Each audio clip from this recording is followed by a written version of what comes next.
ప్రభుత్వం ఎన్నో సంక్షేమ పథకాలను తీసుకువచ్చి రాష్ట్ర వ్యాప్తంగా ఎంతో అభివృద్ధి కార్యక్రమాలను చేపట్టిందని అంబర్పేట బీఆర్ఎస్ అభ్యర్థి కాలేరు వెంకటేశం అన్నారు. కాచిగూడ లింగంపల్లి రాఘవేంద్ర స్వామి ఆలయంలో ఆయన పూజలు చేసిన అనంతరము కార్యకర్తలు నాయకులతో భారీ ర్యాలీగా వచ్చి నామినేషన్ దాఖలు చేశారు.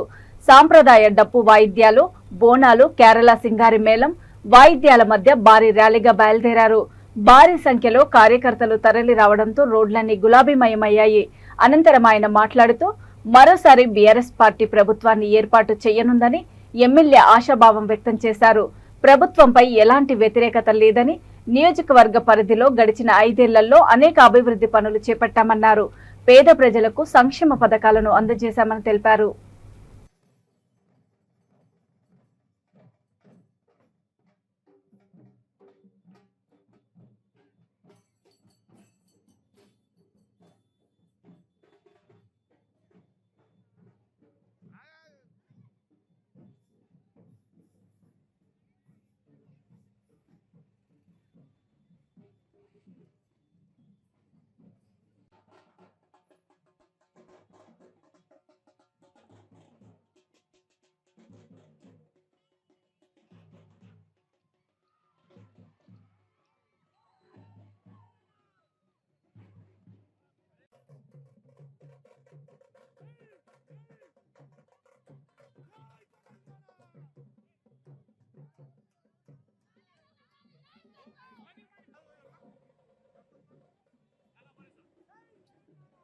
రోజు కాచిగూడ రాఘవేంద్ర స్వామి టెంపుల్ నుంచి అంబర్పేట ఎంఆర్ఓ ఆఫీస్ వరకు 4 కిలోమీటర్ల డిస్టెన్స్లో 40,000 మంది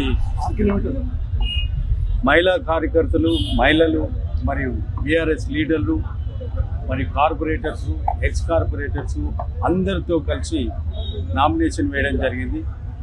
4 కిలోమీటర్ల పొడవు మొత్తం మహిళలు, మా కార్యకర్తలు, మరి ప్రజలు అందరూ వచ్చి నన్ను ఆశీర్వదించి తప్పకుండా ఈసారి కారు గుర్తుకేసి టీఆర్ఎస్ పార్టీని గెలిపిస్తామని అందరూ కూడా కోరారు, ఆశీర్వదించారు.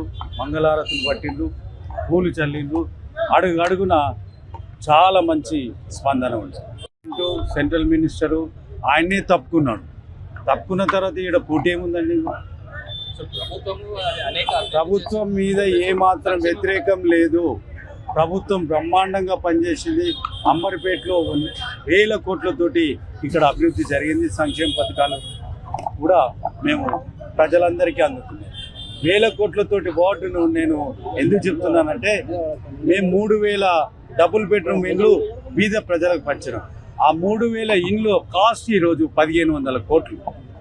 నేను మైనార్టీస్ గ్రేవ్ యార్డ్ ఇచ్చినాను. అందులో 200 కోట్ల రూపాయలు